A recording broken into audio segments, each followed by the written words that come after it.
Assalamualaikum warahmatullahi wabarakatuh. Jumpa lagi di channel Kopi Kicau. Oke teman-teman semua, sobat kicau semua, kali ini saya akan berbagi tips atau pengalaman dalam hal menjinakkan burung terucuk yang girasnya parah, teman-teman. Nah, jadi di depan saya ini sudah ada burung terucukan hutan, muda hutan, yang saya dapetin 3 hari yang lalu. Udah saya rawat di rumah selama 3 hari dan tak kunjung jinak juga, teman-teman. Karena nih terucuk mentalnya sangat-sangat takut orang, teman-teman. Sampai-sampai saya kalau mendekati burung ini atau mengganti pakannya, dia pasti luka di bagian paruhnya itu parah, teman-teman. Jadi bonyok tuh tiap saya deketin, area hidungnya pasti luka lagi. Setelah kemarin agak kering, sekarang berdarah lagi. Tuh teman-teman, bonyok kan? Ini benar-benar burung yang pernah saya dapat, dan girasnya tuh nggak cuma giras lompat-lompat aja, teman-teman. Dia setiap harinya ketiap ngelihat orang nabrak seperti itu, nabrak ruji sangkarnya. Jadi pasti luka untuk di bagian pangkal paruhnya. Di atas hidungnya pasti luka. Oke teman-teman, sepertinya saya harus punya trik lain atau siasat lain dalam hal menjinakkan burung yang super giras seperti ini, teman-teman. Nah, jadi biasanya saya menggunakan kandang yang semi kecil seperti ini, yang biasa buat kandang pleci atau burung-burung kecil, untuk menjinakkan burung terucuk saya. Nah, seperti yang dulu pernah saya ulas, udah berhasil untuk dijinakin. Dan yang sekarang ini burungnya benar-benar super giras, teman-teman. Jadi hal yang pertama, saya udah menggunakan kandang kecil ini. Nah, jadi kandang ini tidak serta-merta langsung bikin burung terucuk tersebut langsung jinak, teman-teman. Jadi ada treatment-treatment lain atau cara-cara khusus lain yang harus diterapin agar si burung terucuk lebih anteng dan lebih nyaman, teman-teman. Jadi yang pertama, kandangnya udah saya siapin seperti ini.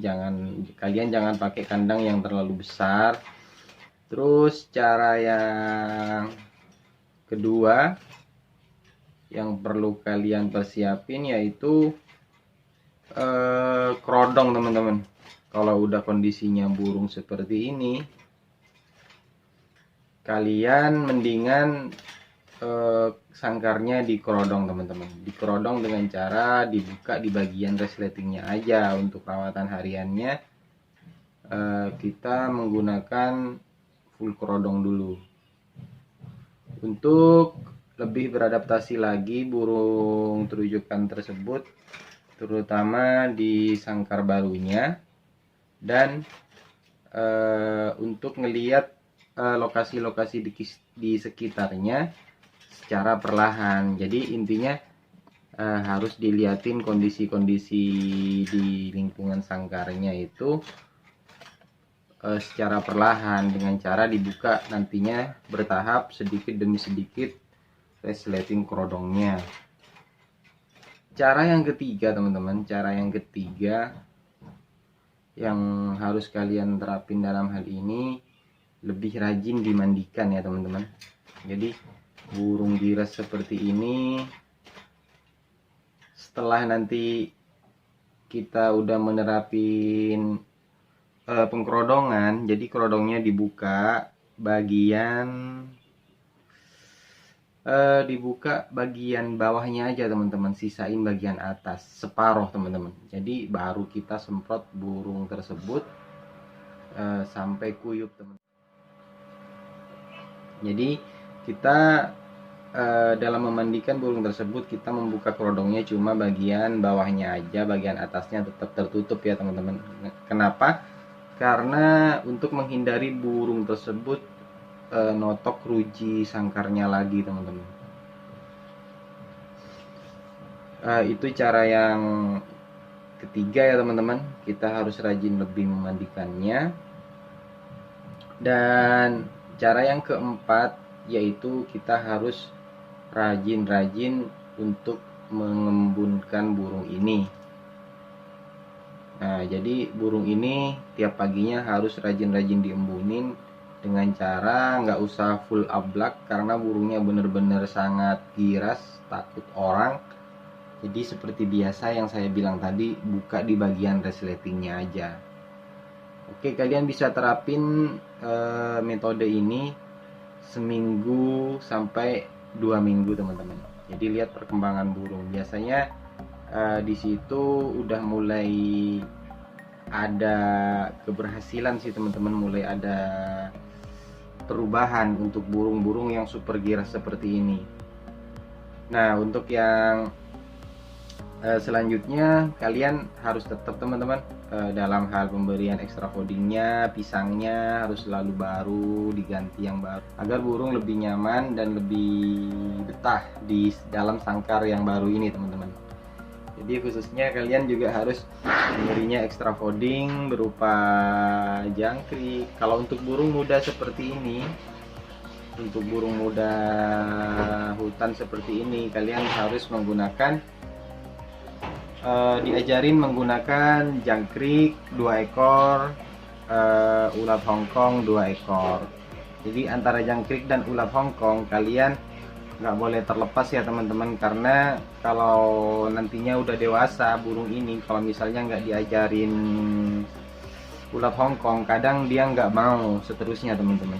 Makanya harus diselingin antara jangkrik dan ulat Hongkong teman-teman. Oke, untuk perawatannya nggak usah terlalu neko-neko dulu ya teman-teman. Dalam hal ini jangan fokus ke penggacorannya dulu, karena burung harus dibikin nyaman dulu teman-teman. Intinya burung harus dibikin untuk minimal jinak lalat ya teman-teman, jadi nggak terlalu giras banget.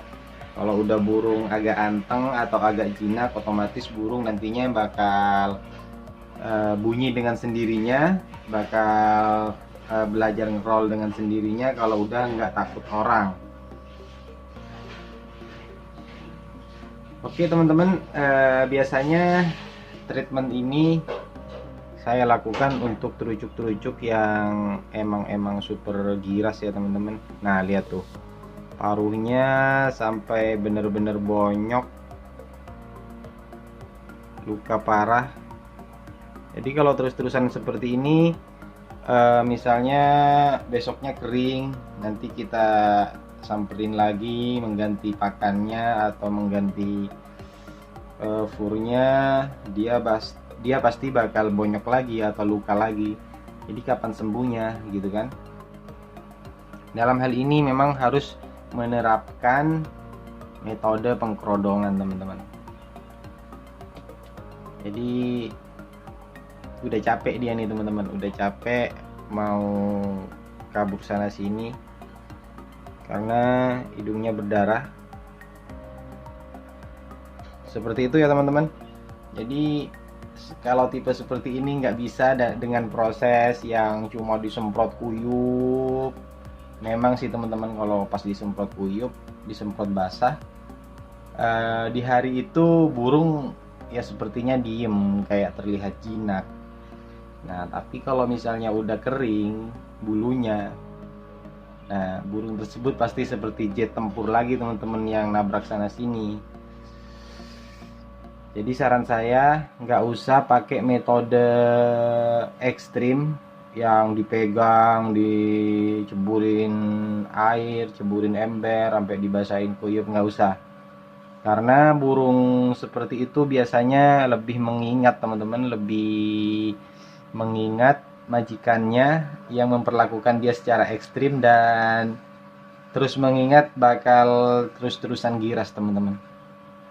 Udah pernah saya coba untuk burung saya yang dimandikan dengan cara disemprot di tangan. Nah akhirnya burungnya malah stres dan nggak jinak-jinak teman-teman.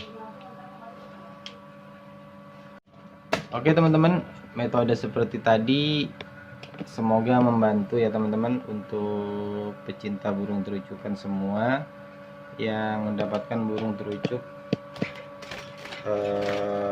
giras parah, gak kunjung jinak-jinak. Jadi mungkin